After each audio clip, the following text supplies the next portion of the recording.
Assalamualaikum warahmatullahi wabarakatuh. Hari ini kita akan membahas tentang pemantulan pada cermin. Jadi tetap materi IPA SMP MTS kelas 8 semester genap dipersembahkan oleh saya Nurul Ernawati, Sarjana Pendidikan dari MTS Negeri 2 Trenggalek. Pemantulan pada cermin. Cermin adalah benda yang dapat salah satu bagiannya adalah dapat memantulkan cahaya yang mengenainya. Cermin ada 3 macam, yaitu ada cermin datar, biasa kita bercermin, ada cermin cekung, kemudian yang ketiga ada cermin cembung. Kita bahas satu persatu, yaitu cermin datar. Jadi pada saat kita bercermin atau berkaca, nanti terbentuk bayangan. Bagaimana pembentukan bayangan pada cermin datar? Kalian perhatikan ilustrasinya. Jadi ada sinar datang, ada sinar pantul. Kemudian ini ada benda, jadi yang lurus itu adalah sinar datang, sedangkan yang putus-putus itu adalah sinar pantul. Jadi perpotongan dari dua sinar pantul itu bisa membentuk bayangan. Sifat bayangan yang dihasilkan oleh cermin datar, yang pertama adalah jarak benda sama dengan jarak bayangan, yang kedua tinggi bendanya sama dengan tinggi bayangan, yang ketiga maya, dapat dilihat langsung oleh mata, tegak, yaitu kepala ada di kepala, dan tertukar. Jadi kanan ke kiri itu bukan terbalik tetapi tertukar. Tetap kita lanjut pada cermin datar. Jadi misalkan ada dua cermin datar yang dibentuk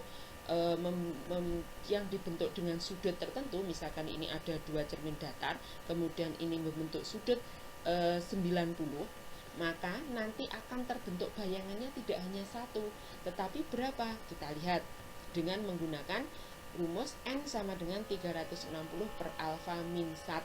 Jadi di situ dimana N adalah banyak bayangan yang dihasilkan dan alfa adalah sudut antara dua cermin datar.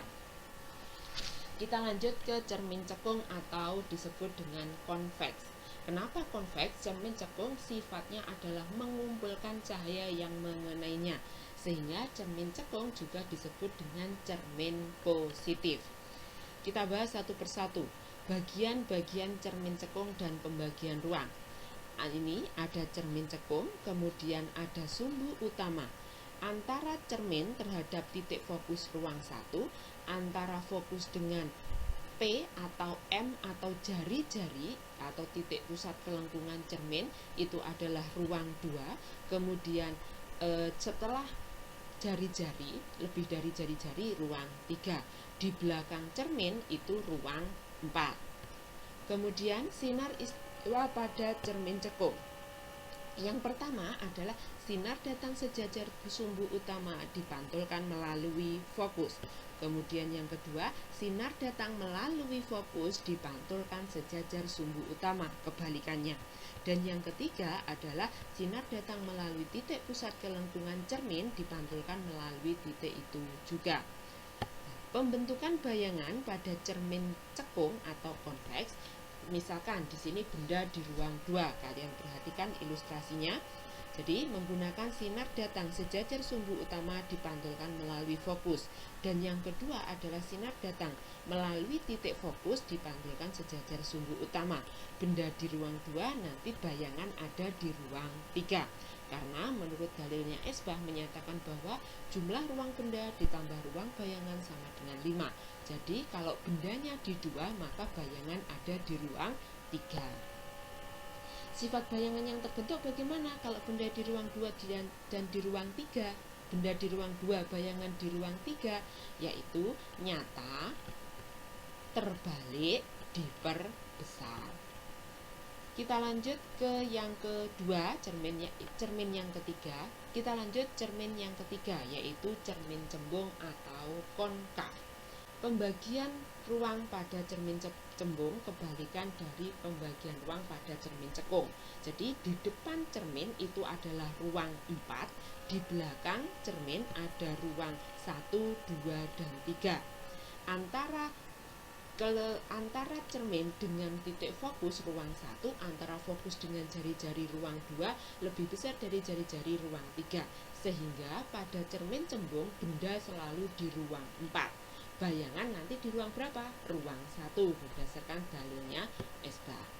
Sinar-sinar istimewa pada cermin cembung Sinar datang sejajar sumbu utama dipantulkan seolah-olah dari fokus.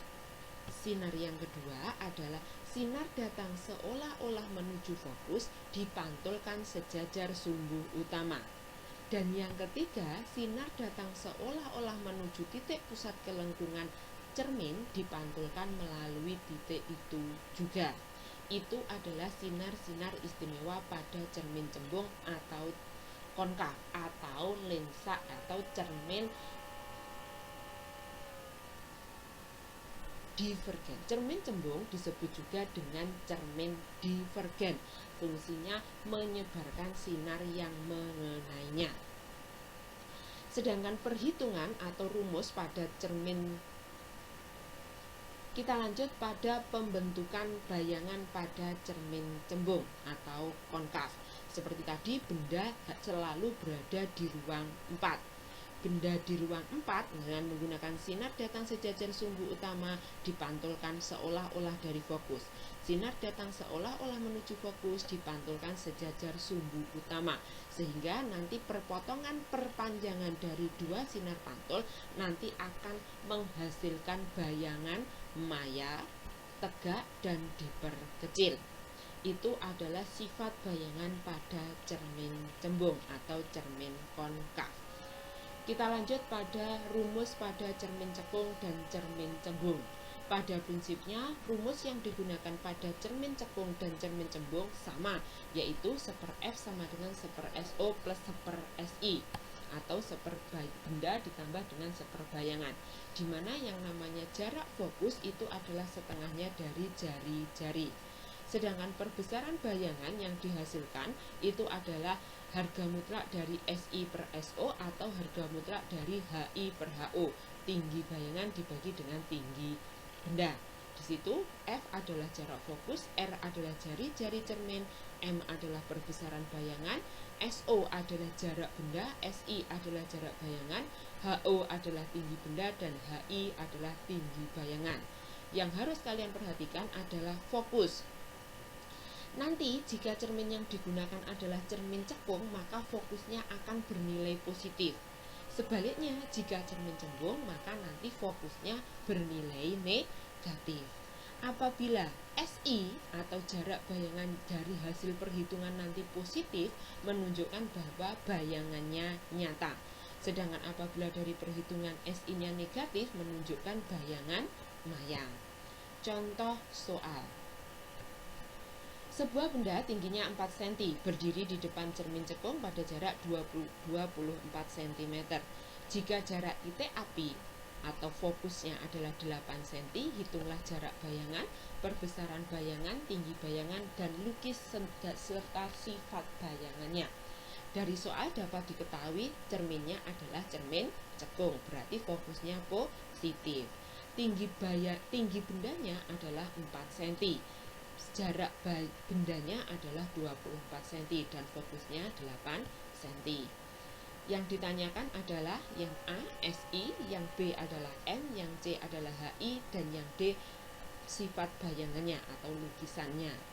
Jadi yang A dengan menggunakan 1/F sama dengan 1/SO plus 1/SI, maka kita dapat mencari SI. Jadi 1/24 ditambah 1/SI sama dengan 1/8, sehingga 1/SI-nya sama dengan 1/8 dikurangi 1/24. Ketemu nanti hasilnya adalah 24/2 atau 12 cm. Itu adalah jarak bayangannya. Dari jarak bayangan kita bisa mencari perbesaran, yaitu harga mutlak dari SI per SO. SI-nya 12, SO-nya 24 disederhanakan berarti perbesarannya setengah. Kalau perbesaran kurang dari 1, maka dapat disimpulkan bahwa bayangan nanti diperkecil. Yang ketiga yang C yang dicari adalah tinggi bayangan. Dengan N sama dengan harga mutlak dari HI per HO, perbesarannya tadi adalah setengah, HI-nya kita cari per 4, sehingga HI sama dengan setengah kali 4 atau 2 cm. Itu adalah tinggi bayangan. Sedangkan lukisannya seperti ini, bahwa benda ada di ruang 2, benda ada di ruang 3, lukisan bayangannya adalah benda ada di ruang 3, maka sinar datang sejajar sumbu utama dipantulkan melalui fokus. Sinar datang melalui fokus dipantulkan sejajar sumbu utama. Perpotongan dari dua sinar pantul akan membentuk bayangan, sehingga sifat bayangannya adalah nyata terbalik diperkecil. Benda di ruang 3, bayangan di ruang 2. Demikian tentang pemantulan pada cermin. Terima kasih atas perhatiannya. Sampai ketemu pada video berikutnya. Wassalamualaikum warahmatullahi wabarakatuh.